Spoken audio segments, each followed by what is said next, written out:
인생 속에서입니다. 고단한 인생 속에서. 군 생활을 하는 기간 동안 가장 기다려지는 순간이 있었습니다. 그것은 PX에 가는 순간도 아니고 전투 체육을 하는 순간도 아니었습니다.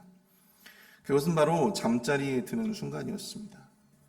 군 생활이 아무리 편해졌다고는 하지만 군대는 군대입니다. 그래서 하루 일과가 굉장히 바쁘고 또 힘듭니다. 훈련이 없으면 힘든 작업을 해야 되고 또 힘든 작업이 없으면 근무를 서야 합니다. 그러니 하루하루가 정신없이 돌아갑니다. 그러다 보니까 밤에 잠자리에 들어 눈을 감는 순간이 가장 좋고 가장 평안할 수밖에 없는 것이죠.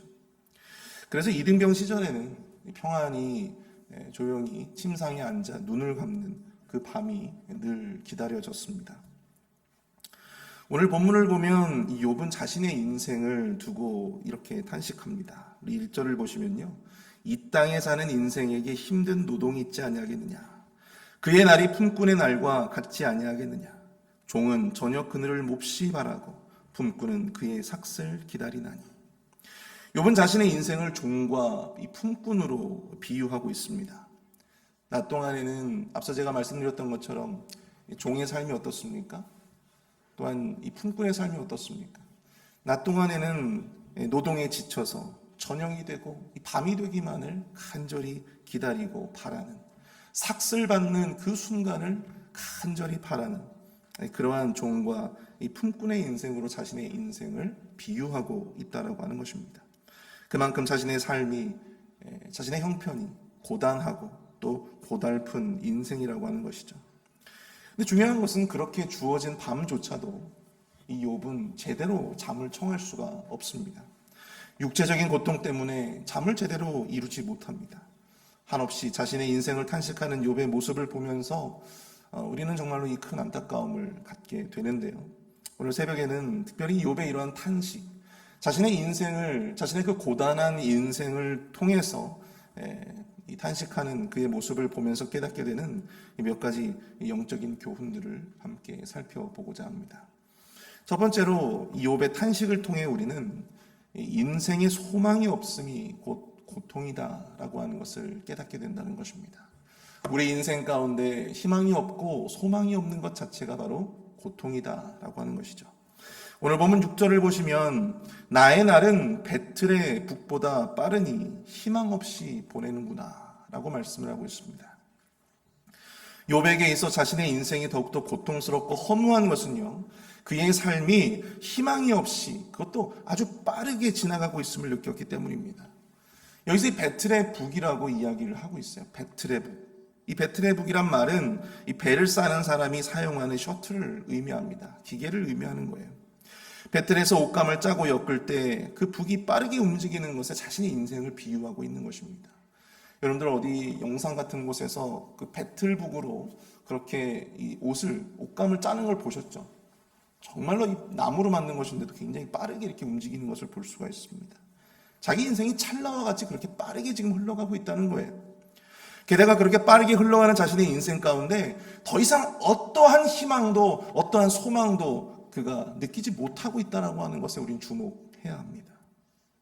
자신의 인생 가운데 아무런 소망이 남아있지 않기 때문에 욥은 자신의 인생이 더욱더 고단하고 고통스럽게 느껴질 수밖에 없었다라고 하는 것입니다.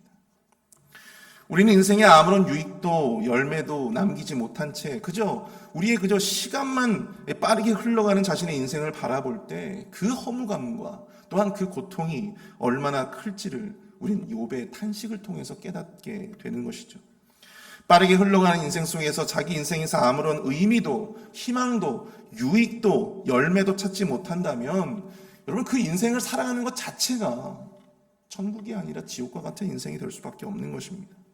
그 사람이 젊은 나이든 혹은 나이가 많든 아니면 부유한 사람이든 가난한 사람이든 많이 배웠든 배우지 못했든 그것은 별로 중요하지가 않습니다. 자기 인생 가운데 더 이상 소망을 발견할 수 없는 자, 자기 인생에 더 이상 소망을 느끼지 못하는 자, 의미를 느끼지 못하는 자의 매일매일의 삶이 고통이다. 전도서 1장 2절 한번 보십시오. 전도서 기자 솔로몬은 자기 인생을 이렇게 정의하고 있지 않습니까? 전도자가 이르되 헛되고 헛되며 헛되고 헛되니 모든 것이 헛된다. 일국의 왕으로서 모든 것을 이루었고 모든 것을 가지고 있었던 그런 자가 이런 말을 남깁니다. 왕이라 할지라도, 일국의 왕이라 할지라도 자기 인생 속에서 소망을 발견하지 못한 자, 자기 인생 가운데 그 어떤 의미도 경험하지 못한 자, 느끼지 못한 자의 삶의 고백이 바로 이렇다라고 하는 사실이죠. 사랑하는 성도 여러분, 우리가 왜 허물을 느끼고 우리가 왜 우리 인생 가운데 절망을 느낍니까? 자기 인생에 더 이상 소망을 발견하지 못했기 때문입니다. 희망이 없기 때문이에요. 자기 인생 가운데 그 어떠한 의미도 발견할 수 없었기 때문입니다. 돈은 잃어도 살 수 있지만요. 돈은 잃어도 살 수 있지만 희망을 잃으면 여러분 우리는 살 의지가 꺾여 버리게 되는 것입니다. 예전에 저희 아버님께서 이 식도암으로 세상을 떠나셨어요. 근데 지금도 기억나는 것이 우리나라에 굉장히 큰 굴지의 병원에 수술을 받기 위해서 이제 들어가셨거든요. 그런데 이 병원에 처음 입원하시는 날의 모습이 저는 기억납니다. 아버님께서 굉장히 씩씩하게 입원을 하셨어요. 이제 수술만 받으면 이 병원이 굉장히 좋은 병원이니까 수술만 받으면 반드시 다시 건강한 모습으로 회복할 수 있을 것이다 라고 하는 그런 소망과 희망이 아버님께 있었어요. 그런데 이 병원에 입원하고 나면 뭐 아시는 분들은 아시겠지만 이 3일 동안은 거의 금식을 시키고 계속해서 이 여러 가지 검사들을 진행을 합니다. 근데 그 과정 가운데 굉장히 이 몸이 많이 기력이 쇠약해지셨어요. 근데 검사 결과를 나중에 이제 의사가 와서 검사 결과를 이야기를 해줍니다. 그런데 이 의사가 좀 융통성이 좀 부족했던 것 같아요. 있는 그대로의 어떤 사실에 대해서 이 환자에게 전달하는 것은 좋은데 너무 직설적으로 이제 그것을 이야기를 한 것 같아요. 그러니까 거기에 아버님이 이제 희망의 끈을 놓아버리게 된 것입니다. 근데 그러다 보니까 그 이후에 뭐 식사도 잘 하지도 않으시고 말씀도 별로 없어지시고, 그러니까 본인 스스로 삶에 대한 의지를 꺾어 버리시게 된 것이죠. 희망이 사라져 버렸기 때문입니다. 희망이 없는 사람, 희망이 없는 삶이라고 하는 것이 자신의 삶도 계속 살아가려고 하는 어떤 그 의지조차 갖지 못하게 할 만큼 희망이 없다라고 하는 것은 굉장히 큰 자기 인생 가운데 또 자신의 인생을 연명하며 살아감에 있어서도 굉장히 큰 어려움이다라고 하는 사실이죠. 여러분, 우리 인생은 이처럼 삶의 희망과 소망이 사라질 때 너무나도 쉽게 꺾여버릴 수 없는 그런 연약한 인생임을 여러분들 꼭 기억하실 수 있기를 바랍니다. 하나님이 아닌 세상에 소망을 두고 살아갈 때 우리는 결국 여러분 세상의 배신을 경험하게 됩니다. 내가 믿었던 것에 우리의 발등을 찍히게 되는 거예요. 그렇게 소망도 희망도 없어져 버리면 결국 뭐만 남게 되죠? 결국 절망만 남게 되는 것입니다.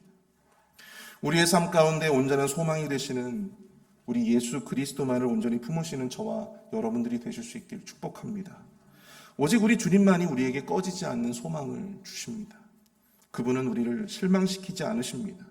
우리의 인생을 절망으로 채우지 않으십니다. 오직 우리 주님께 소망을 두실 수 있기를 바랍니다.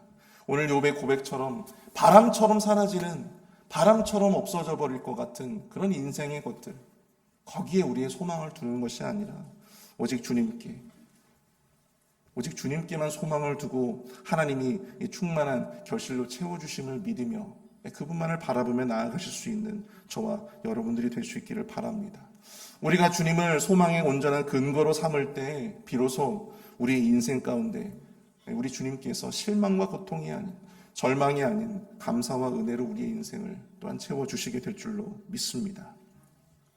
두 번째로 우리 욥의 탄식을 통해서 우리는 이 고난 중에서 우리와 함께 하시는 하나님을 만나야 함을 깨닫게 됩니다. 고난 중에서 우리와 함께 하시는 하나님을 만나야 한다. 오늘 보면 12절을 보시면요, 내가 바다니까 바다 괴물이니까 주께서 어찌하여 나를 지키시나이까? 라고 말씀을 하고 있습니다. 당시 고대 사람들에게 바다는 어떠한 곳이었습니까? 바다는 굉장히 위험하고 어둡고 또 특별히 두려운 것으로 이해되어졌습니다. 그래서 내가 바다니까 라고 하는 표현은요, 사람들에게 해악을 끼치고 두려움을 주는 존재도 아닌데 어째서 하나님이 그토록 나를 이토록 심하게 고난을 주시고 나의 인생을 다루시는가?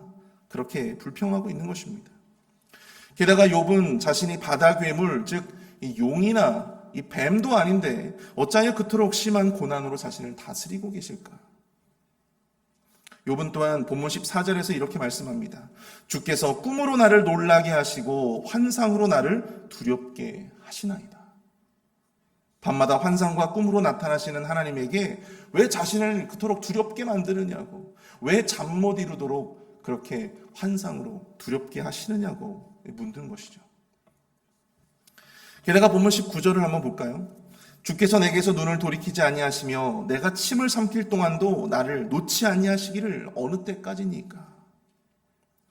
사실 욥은 하나님에 대한 원망과 불평을 섞어서 말하고 있는 것 같지만 실상은 그의 고난의 현장 가운데 언제나 그와 함께 해주셨던 하나님에 대해서 이야기하고 있는 것입니다. 인간적인 입장으로 욥이 지금 엄청난 고난 가운데 있기 때문에 자신의 이 고난과 고통 속에 함께 하시는 하나님의 은혜가 되는 것이, 하나님이 자신에게 어떤 은혜가 되는 것이 아니라 오히려 하나님이 자신을 감시하고 또 자신을 과하게 심판하시는 것처럼 느껴진다라고 하는 것이죠. 두렵게 하시고 힘든 고난으로 자신을 단련시키시는 것과 같이 느껴지고 있다.